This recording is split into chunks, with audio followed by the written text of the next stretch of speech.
ही कामयार कमरे के अंदर दाखिल होता है तो आयरा कहती है कि अगर तुम अपनी सलामती चाहते हो तो कमरे से निकल जाओ। ये सुनकर कामयार बहुत ज़्यादा गुस्से में आ जाता है और कहता है कि तुम कौन होती हो मुझे मेरे ही घर से और मेरे ही बेड से निकालने वाली। तो आयरा कहती है कि मुझे इस घर में शादी करके तुम लाए हो, मैं खुद नहीं आई। तो ये सारी बातें सुनकर कामयार बहुत ज़्यादा हैरान हो जाता है और कहता है कि इसे क्या हो गया है, पहले तो ये कुछ बोलती ही नहीं थी और अब आग मुझे यहाँ से निकाल रही है। ये सारी बातें सुनकर कामयार तो गुस्से में आ जाता है और आयरा की तरफ लपकता है और कहता है कि मैं तुम्हें इस घर से निकालता हूँ। ये सुनकर आयरा कुछ भी नहीं कहती और कहती है कि तुम अभी फ़िलहाल यहाँ से निकल जाओ। ये सारी बातें सुनकर कामयार बहुत ज़्यादा हैरान होता है और फिर आयरा के ज़्यादा कहने पर वो कमरे से निकल जाता है और फिर घर वालों को शक ना होने के लिए वो उसी कमरे में आयरा से इजाज़त लेकर सोफे पर सो जाता है, जिसकी वजह से आयरा बहुत ज़्यादा खुश हो जाती है और कहती है कि आहिस्ता आहिस्ता मैं इसे ठीक कर लूँगी और ये मेरी बात मानने लगा है।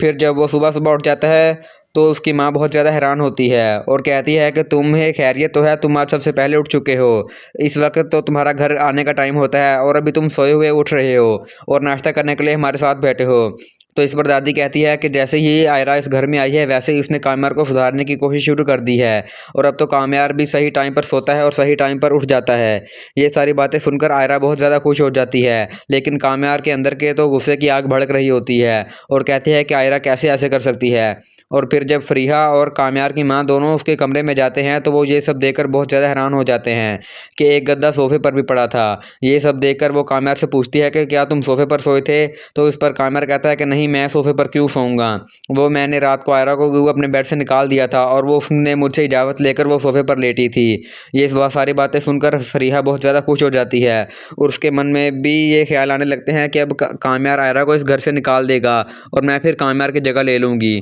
मगर आयरा की तो कोई और ही चाल थी, वो भी कब कामयार को ठीक करने में लगी हुई थी और कामयार के साथ अपना रवैया पहले से ज़्यादा बेहतर करने में लगी हुई थी। और जब ये सारी बातें आयरा के बाप को पता चलती हैं तो वो भी एक दफ़ा तो खुश हो जाता है और लेकिन फिर उसे याद आता है कि उसने मेरी बात नहीं मानी थी और मुझे बिना बताए वहाँ से चली गई थी। तो ये सारी बातें सोचकर वो बहुत ज़्यादा दुखी हो जाता है और दूसरी तरफ कामयार भी आयरा से बदला लेने की कोशिश में होता है और कभी आयरा की नींद हराम कर देता है और कभी उसके मुंह पर पानी डाल देता है, जिससे आयरा बहुत ज़्यादा दुखी हो जाती है। तो आपको क्या लगता है कि आने वाला एपिसोड में कामयार का रवैया आयरा के साथ ठीक होगा या नहीं? हमें कमेंट सेक्शन में